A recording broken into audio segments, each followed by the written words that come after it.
Laurent Riscala, vous êtes le patron de l'entreprise qui est en train d'installer cette maison modulaire et à énergie zéro. Donc c'est la première en Essonne, en Île-de-France, en France. C'est la première maison à énergie positive de série, c'est-à-dire accessible financièrement, de France, d'Europe et dans le monde entier en fait. À un bémol près, le Japon, où suite à l'accident de Fukushima, toute nouvelle maison individuelle doit venir avec ses panneaux solaires. C'est vous qui êtes à l'origine de la conception? Oui, tout à fait. Enfin, je dirais que j'ai eu l'idée. Après, je me suis entouré de personnes compétentes, des architectes, des bureaux d'études, des compagnons. Mais oui, effectivement, Ecoxia est à l'origine de cette maison. Et donc le principe, c'est bien d'avoir une maison modulaire et transportable facilement sur route. La volonté, en fait, c'est de faire une maison à énergie positive. Donc pour atteindre l'énergie positive, il faut une maison déjà très bien isolée. Et on s'est rendu compte que c'est très compliqué, ça exige un soin quasi aéronautique. Et donc en procédant de façon traditionnelle, c'est quasi impossible d'atteindre cet objectif, ou alors les prix s'envolent. Donc pour atteindre cette qualité, la maison a été entièrement fabriquée au chaud, en usine, avec des contrôles qualité à chaque étape.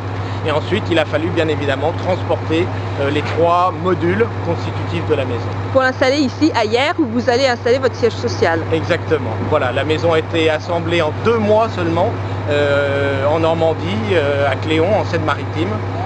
Nous avons chargé les modules hier et voilà, on les installe aujourd'hui. Et il y a encore un petit mois de mise au point derrière, hein, exactement, les finitions extérieures, on va faire un beau bardage en bois et puis les finitions intérieures pour donc présenter cette maison au public juste avant Noël. Votre deuxième défi, c'est que ce soit une maison qui soit vendue en série, enfin fabriquée en série. On a fait la preuve qu'on est capable de relever le défi technique et technologique. Et la prochaine étape, évidemment, c'est le développement commercial. Et on espère ainsi encourager le développement, l'émergence d'une nouvelle industrie verte. On est fiers de pouvoir dire que la France est encore capable d'innover et de créer en termes d'industrie. En Essonne ?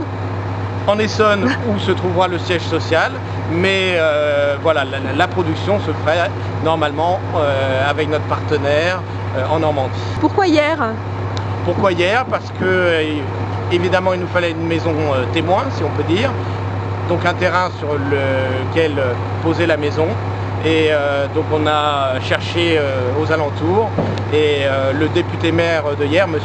Nicolas Dupont-Aignan, a tout de suite vu l'intérêt du projet et a mis à disposition un terrain pour qu'Ecoxia puisse poursuivre son aventure. Un petit mot justement sur cette maison, vous m'avez dit qu'elle faisait 90 mètres carrés, oui. Donc une maison pour une famille de 2 adultes, 2 enfants. Exactement.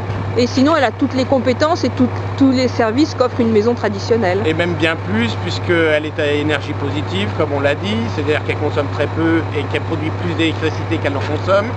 Elle est intelligente, elle est équipée en domotique. De base, de série. Après, les gens peuvent choisir les options qui les intéressent. Elle a une VMC double flux pour le chauffage, mais aussi assurer un air intérieur d'une qualité parfaite. Et on sait que ça aussi, c'est un des enjeux, la pollution de l'habitat intérieur. Voilà, on est véritablement sur tous les domaines pour pouvoir dire que oui, c'est la maison du futur, la maison du 21e siècle qui est là aujourd'hui à Hyères. Et à quel prix on pourrait la trouver ? Alors, le prix, on va affiner nos calculs, c'est la raison pour laquelle on a réalisé ce démonstrateur. Mais on peut dire d'ores et déjà qu'elle sera à peine plus chère qu'une maison conforme à la nouvelle réglementation, c'est-à-dire la RT 2012, qui en fait généralise les constructions BBC, bâtiments basse consommation. Donc pour le prix d'une maison BBC, vous avez une maison à énergie positive, c'est-à-dire qu'il y a 10 ans d'avance en termes de réglementation.